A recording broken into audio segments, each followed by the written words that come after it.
I'm Karen Chappell. I'm a recreation programmer with the City of Campbell River.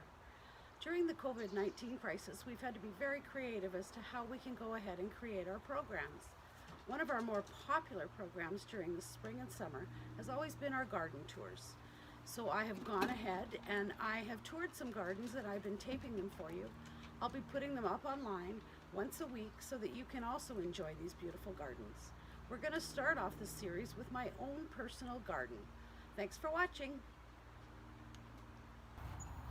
My yard is located in Oyster River.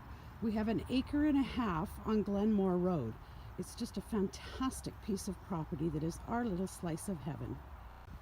As you can see, we have quite a large yard.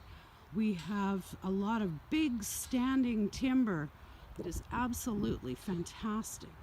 And the whole yard is fenced with deer fencing, and approximately 550 cedar trees surround the yard. So that's great because we don't get the deer in here. I can have a vegetable garden and all the other good things. Right here we just have a beautiful place to sit. You can sit and you can look down the yard and sit underneath in the shade in the hot summer days. So it's rhododendron time. Some of them have already bloomed and had to been deadheaded, but I'm really lucky in the fact that I have 11 rhododendrons and they seem to bloom in a cycle. So for a couple of months there's always something blooming. It's always a bright, beautiful display. In here is my shade garden. The hosta and the ferns absolutely love it in there, in the shades of the rhododendrons. There's some other stuff in there. I'm not quite sure what it is myself, but it is very beautiful. I call this the purple time of year because all the purple and lavender flowers are all starting to pop. It makes for great picking for bouquets for in the house.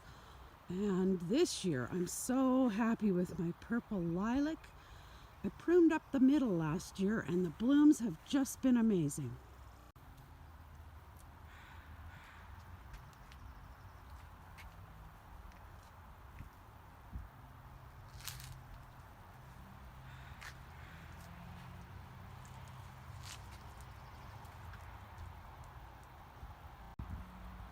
This orange azalea is always a showstopper.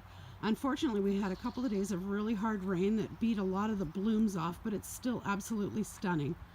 Beside it, I have a pink and orange one that is not as large, but the color is absolutely fantastic. And this is my lily garden. And I've got tons of lilies in there, along with a hydrangea, etc. So once the hydrangeas stop blooming, then the lilies all pop. This is my husband's pride and joy. He absolutely loves this Japanese maple, and pretty soon it's going to take over the whole yard, I think. As you can see, as we've been walking along, I love annuals. I have pots and baskets spread throughout the yard because I just love the pop of color. And here's where we started. My white lilac was fantastic this year. We're nearing the end of the bloom on the white lilac now. And in the spring, early spring, there is a pink flowering cherry that also pops behind it that is fantastic. I have a large dogwood, and it is most interesting. It blooms in the spring and then it blooms again in the fall. So this is my gazebo. I love it up there.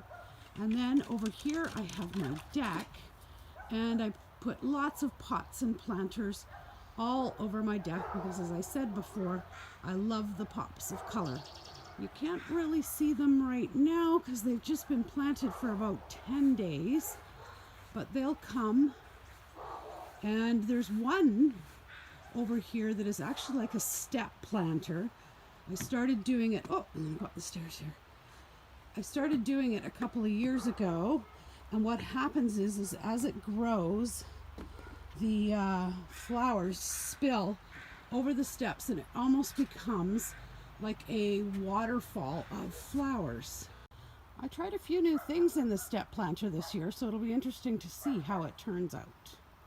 So we're going to wander over to my vegetable garden and greenhouse now. And over here we have a little orchard. We have 2 pear trees and an apple tree. We also have 2 apple trees down front. So in the fall, we always have an absolute abundance of fruit. So things are starting to pop in my garden. A little concerned about my beans this year. Might have to replant them, but we'll give it another couple of days and see how they do. Here I have some potatoes growing, and then I've got some cucumbers planted, some corn, and then of course the beans and peas. I've never grown corn before, so this is an experimental year for me. I've planted a few things that are different this year. And my greenhouse. I have 6 tomatoes and I have 6 peppers. I still have a few seedlings left in here because I always start my seedlings in the greenhouse, but those are going to be given away. I have blueberries here. They didn't do so well last year, so I'm really hoping for a better crop this year.